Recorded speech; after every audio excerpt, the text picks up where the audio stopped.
Picture this. You're walking home after a long, stressful day. You look up, and the moon is just blood red. Next thing you know, your entire city vanishes, and you wake up as a delicate, pretty boy in a reality that looks just like yours, but with one massive, completely reality-shattering twist. Welcome to today's Explainer, where we're breaking down this wildly entertaining story about our protagonist, Jang Ha, waking up in a completely bizarre, gender-swapped alternate universe. Let's get right into it. Okay, let's dive into this, because the inciting incident sets the stakes right out of the gate. Jang Ha isn't just having a weird dream here. He's actually visited by the terrifying goddess of the Red Moon, the literal entity who dragged him into this world. She tells him point blank that she heard his complaints in his past life, and now he's got a seemingly impossible task. If he ever wants to go back to his original Earth, he has to prove himself as a traditional, masculine, real man in a society where all the rules have been flipped upside down. And if he fails, well, he's going to permanently assimilate into this new world forever. No pressure, right? Section 1. Waking up in reverse. The frantic pace of his new life starts with just absolute sheer shock. Suddenly, his tough beer-drinking bro shows up in makeup talking about his skincare routine, and getting a tattoo makes him look like a delicate flower. To really understand what Jang Ha is dealing with, we have to look at the stark contrast between his old Earth and this new world. History here is completely swapped. Since ancient times, empires have always been led by women. And biologically, women in this world are just much stronger. We're talking way more stamina, power, and muscle mass. Men, on the flip side, are biologically weaker. They're submissive, expected to stay home, take care of the kids, and wait for the aggressive women to make the first move. The crimes, the social expectations, even the diets, literally everything is reversed. Section 2. Fighting for masculinity. Faced with the literal threat of assimilating into a submissive role and losing his original identity forever, Jang Ha completely refuses to back down. And this kicks off his absolute hilarious Sigma male grind set. First off, he realizes this new body is incredibly weak. I mean, the guy can't even open a water bottle, so he immediately signs up for Muay Thai classes. Second, he shocks the entire school cafeteria by completely bypassing the tiny little salads that all the boys eat and ordering massive steaks and huge portions of rice to build up his muscle.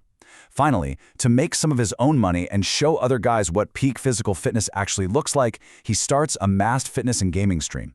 He completely refuses to wear the cute, revealing outfits the streaming platform suggests and just opts to sweat it out and show off his gains. Section 3. Targets of powerful women. His defiant masculine attitude has a massive, completely unintended consequence. Now, what's really interesting about this slide is this incredible lineup of boss characters who immediately start aggressively stalking and fighting over him. You see, in a world where men are super passive, his independence makes him totally irresistible. First, there's Yua. She seems quiet, but she's actually a deadly martial artist backed by a massive military family. Then you've got Lu Xin, a pink-haired street gang leader who literally pulls a knife on him only to fall madly in love when he disarms her and punches her right in the face. And finally, Wei Nan, a completely domineering 2-meter-tall corporate CEO and ex-military commander who is very used to getting exactly what she wants. Wei Nan is by far his most terrifying clash early on.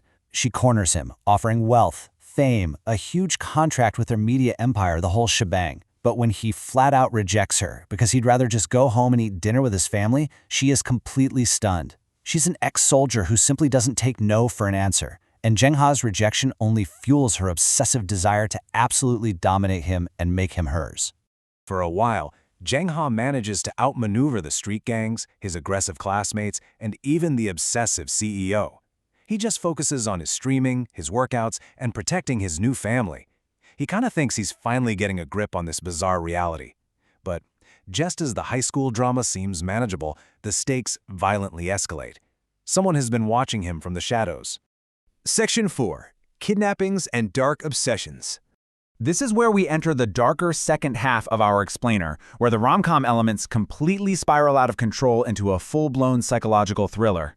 It all culminates in this shocking cinematic moment. Jang Ha gets drugged and wakes up bound hand and foot, tied to a bed in a room that is entirely covered in mirrors. His kidnapper? The obsessive CEO, Wei Nan. She's dropped all pretenses of negotiating. She decided that if he won't come to her willingly, she's just going to take him by force and trap him in her world. And this brilliantly illustrates the terrifying archetype of the yandere, a character whose love is so intense it becomes dangerous and violently obsessive. But here's the kicker. Waynon isn't the only one. Back home, Jang Ha's own stepsister, Kin, is revealed to be a terrifying yandere in her own right. She's been secretly manipulating events, getting dangerously close to him, and even using dark spells to ensure he can never leave her side. She is absolutely willing to go to war against the CEO or anyone else who tries to take her little toy away. As these incredibly powerful women literally wage war over him, we get a massive, deeply creepy plot twist. The original soul of this body, the submissive, delicate Jang Ha who existed before our protagonist took over, never actually left. Nope, he has been trapped inside, quietly watching every single thing play out. He watched his stepsister's obsession grow, and he watched this new aggressive soul take over his life and stand up to the exact people who used to terrify him. So this brings us to a massive boiling point. Remember, the Red Moon Goddess warned him about assimilation, that his soul would merge with the original one if he failed. Now with his body kidnapped, warring alphas literally tearing the city apart to claim him, and the original soul awakening inside his own mind, Jang Ha is facing ultimate destruction. Can he survive this intense pressure, or will his mind be completely swallowed by this reverse world forever? Section 5. Return of the Goddess. Everything leads right into a fast-paced, totally chaotic final battle. As Kin, Waynon, and Yua violently clash, literally using military force, martial arts, and dark spells to fight to the death over who gets to keep him, the sky shifts. The Red Moon appears once again. The goddess halts the absolute carnage to offer Jang Ha his final choice. He's proven his masculinity, shifted the dynamic of the world around him, and earned the right to go back to his original Earth.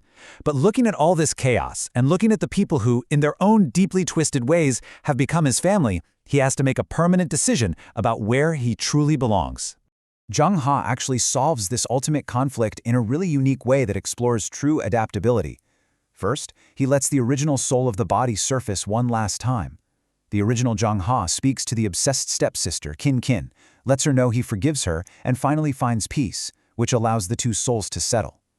Seeing his choice to embrace this wild reality, rather than run from it, the Red Moon Goddess just vanishes, losing her power over him for at least the next 7 years.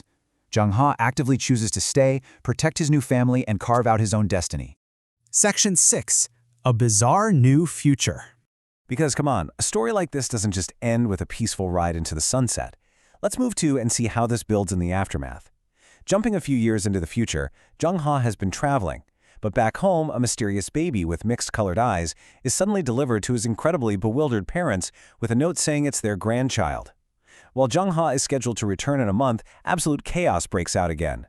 The terrifying corporate mother of Waynon and the powerful military grandmother of Yua both show up at the house, instantly waging a brand new war over who gets to claim the baby as the heir to their massive empires. The cycle of dominant women fighting over Jang Ha's legacy just continues. It is a hilarious and chaotic ending to a genuinely wild ride. Jang Ha flipped the script on an entire universe, survived yandere stepsisters, battled corporate warlords, and ended up being the ultimate prize. So I leave you with this final thought for today's explainer. If you were suddenly transported to a world where all the rules were reversed, would you fight tooth and nail to be a Chad like Jang Ha, or would you just sit back and accept your fate? Thanks for joining me on this incredible recap, and I'll see you in